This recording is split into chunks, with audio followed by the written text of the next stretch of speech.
saya memutuskan untuk kerja malam, suami juga tetap nggak mau bekerja? Suami akhirnya bekerja. Akhirnya bekerja? Bekerja. Terus? Tapi saat dia bekerja itulah dia jarang pulang. Dengan banyak alasan. Pulang seminggu sekali, tapi saya tanya, mana Pak uangnya? Mana hasil kerjanya? Dia bilang, uangnya cukup buat bayar makan saya di sana. Kata dia begitu? Iya. Uangnya cukup buat saya sehari-hari. Kadang juga belum dibayar sama bos, kayak gitu. Saya tetap berusaha. Iya, saya kemong. Saya diam, saya kerja, saya tetap kerja di kafe. Karena apa? Suami saya kerja belum bisa menutupi kebutuhan keluarga saya juga. Pada saat itu malam-malam suara HP bunyi terus. Suami udah tidur. Saya periksa, ternyata dia main perempuan di sana. Itu suara HP-nya telepon atau bentuk SMS? SMS.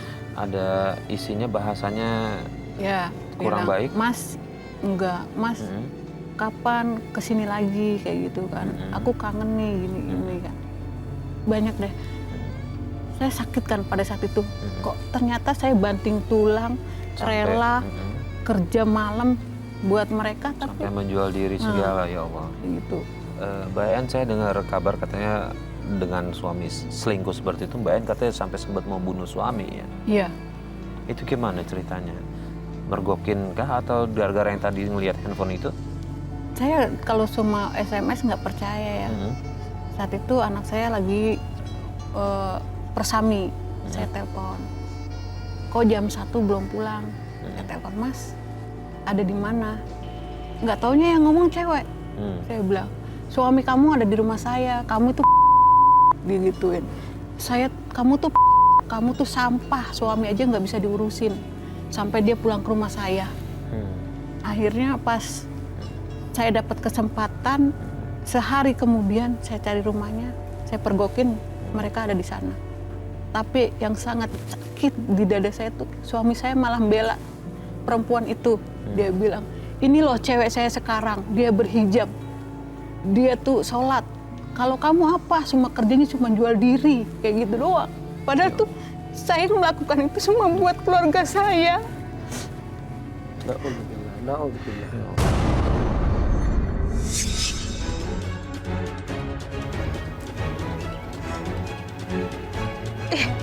Kok nggak diangkat sih? Aku coba lagi deh. Ih, nggak diangkat juga. Pasti dia ke rumah wanita itu. Awas saja kalau dia ke sana.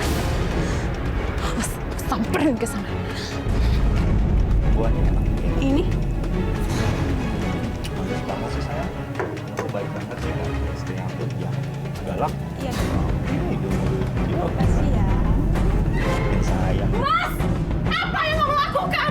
Emang gak punya kamu ya? Aku capek-capek kerja di sana. Kamu enak-enakan di sini. Kamu ngapain di sini? Masih nanya juga. Ini pasti karena perempuan ini. Kalau ngomong jangan sembarangan ya. Kalau mau ribut jangan di rumah orang. Dasar. Kamu jangan sakitin dia ya. Dia ini cewek baik-baik, nggak suka jalan sama cowok lain, nggak kayak kamu, sukanya jalan sama laki-laki lain, tau nggak? Mas, aku jalan sama laki-laki lain itu karena urusan kerja. Aku cari uang untuk rumah tangga kita. Aku terpaksa ngakuinnya karena kamu nggak pernah bertanggung jawab sebagai suami. Alasan aja kamu, pergi kamu sekarang, pergi. Enggak, Mas, jahat kok, Mas. Pergi kamu. Kamu harus mati. Kamu ngapain sih? Ayo pulang. Ayo. Pemirsa yang dirahmati Allah, kejahatan itu akan menimbulkan kejahatan yang lain. Makanya janganlah dengan alasan nggak punya uang, alasan nafkah, kita coba tahan dengan iman kita lah. Karena gini, sesuatu yang tidak halal itu akan menimbulkan kemaksiatan berikutnya. Yang kalau dalam hadis Rasulullah, mahrul baghi, hasil dari melakukan perzinaan itu namanya mahrul baghi. Itu mahar yang kotor, yang jorok. Nanti akan timbul yang lain-lain. Dimakan jadi darah, tidak menimbulkan kebaikan, tidak akan mengantar kita kepada sholat, tidak. Nah ini, apalagi perlakuan seperti itu. Saya yakin suami ini udah tahu dilakukan begitu. Saya yakin luar biasa hancurnya Bu En ini. Ini pemirsa pelajaran bagi kita ini. Ayo kita hentikan deh. Kalau Anda di pemirsa melakukan ini, aduh kita berhentikan. Sudahlah kita kembali. Ada jalan yang lebih baik kok. Mungkin ini kalau saya bilang mengemis itu lebih baik. Walaupun ngemis itu tidak baik loh. Tapi daripada seperti ini lebih baik ini. Bukan berarti ini ngemis baik, bukan. Mengemis itu nggak boleh. Ayat al-yadul ulya khairun min yadis sufla. Tangan di atas lebih baik daripada di bawah. Ngemis itu nggak bagus. Tapi daripada melakukan kemaksiatan, dia kelaparan nih, kelaparan. Karena kalau nggak kerja nggak makan. Tapi kalau kerjanya maksiat, ya nggak bisa. Itu Mas. Nah, Bu En, setelah kejadian itu, kemudian apa yang terjadi nih dengan rumah tangga Bu En? Saya bawa kabur anak saya. Saya udah nggak kuat ngadepin perlakuan suami saya. Akhirnya saya bawa kabur anak saya, tiga-tiganya. Jauh dari suami saya. Dibawa ke mana? Tapi bawa pergi ngontrak lah jauh. Walaupun itu kontrakannya nggak layak untuk anak-anak saya. Saya berusaha buat anak saya.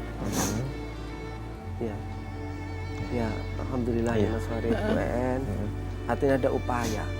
Beliau tuh pengen selamat. Ini mah dari satu ini dia dulu nih selamat. Ini udah upaya luar biasa. Mungkin upaya inilah yang dicatat oleh Allah. Insya Allah, amin. Karena apa? Pengen jauh dari kemungkaran. Walaupun nggak bisa kan bertahap, ya kan?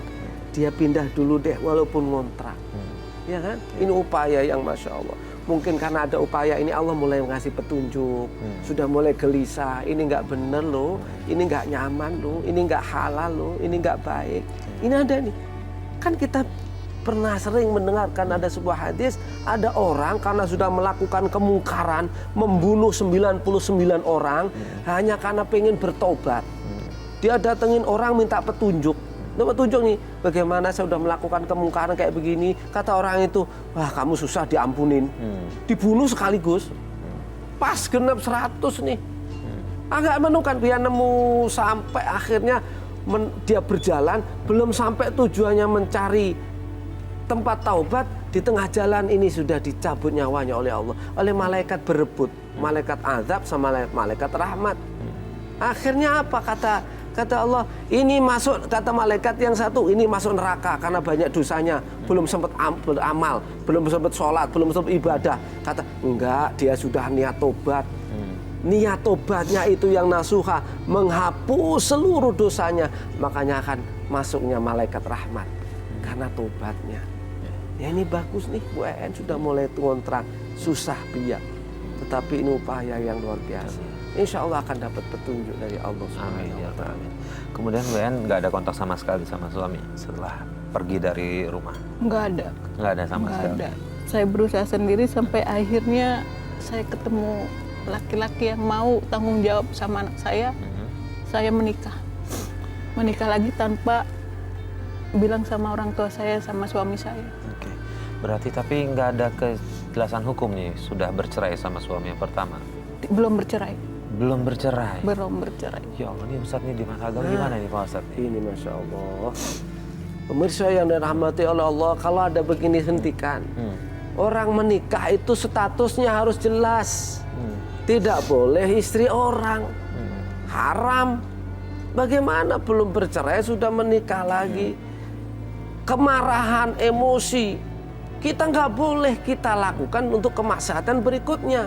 Status kita ini belum jelas. Seorang istri, kejelasan ini harus dibuktikan dengan surat. Kalau dulu menikahnya resmi dengan di KUA, ada bukunya, harus diputus dulu oleh KUA resmi pengadilan bahwa dia statusnya janda, nggak punya suami.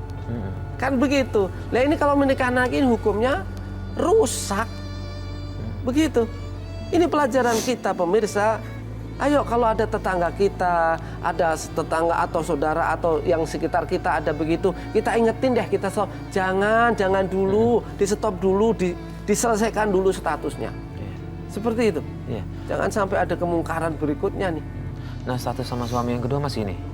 Masih. Masih. Tapi jarang pulang juga sekarang dia. Oke, gini, kalau menurut saya sih yang Pak Ustadz tadi bilang sih sebaiknya diselesaikan dulu dengan suami yang pertama ya Pak Ustadz. Iya, Ini dosa nggak sih Pak Ustadz ya? Menikah lagi sudah pasti dosa ya Pak Ustadz ya? Dosa, ini zina lagi Nah, nih. itu kalau menurut saya sih kalau mau mencari keberkahan hidup coba diselesaikan dulu dengan suami yang pertama, Mbak En ya. Selesaikan dulu pernikahannya baru bisa dengan yang suami yang kedua ini. Ya itu sih solusi biar lebih berkala dalam menjalani rumah ini, tangga. Bu En, nanti mulai detik inilah sudah hentikan semuanya dulu. Dari suami yang kedua udah berhenti dah. Sudah berhentikan. Karena nggak jelas ini. Apalagi mohon maaf, menikahnya siapa yang mengakad nikahin? Ustadz deket kontrakan itu. Jadi teman saya, udahlah daripada lu nggak satu atap nggak ada pernikahan, ke Ustadz aja bilang. Nanti Ya saya sudahlah, antar. Mama atau masalah kalau udah lewat udah ada, dianggap sudah nggak ada karena ini nggak jelas. Bagaimana mungkin statusnya masih, mungkin kan sudah lama nih, suami pertama nggak pernah tanggung jawab, nggak ada kabar, hilang lah gitu. Dan nanti kalau misalnya dia datang lagi, kan lebih parah lagi nih, kan begitu Bu. Nah nanti udah sekarang satu-satu dulu dengan suami dengan yang kedua ini dihentikan dulu dah. Bilang ayo kita baik-baik. Sekarang jangan di tempat saya dulu dah. Nah nanti gimana? Kalau mau balik udah deh dengan yang kedua, yang pertama diselesaikan dulu. Kita cerai, entahlah dengan pengadilan. Sekarang nggak susah kok, gampang, dipermudah, nggak begitu sulit. Kayak butuh tenaga aja ke sana. Nanti kalau sudah ke sana diselesaikan, nah bolehlah diakatin lagi dengan yang kedua. Itu lebih baik, solusinya lebih baik.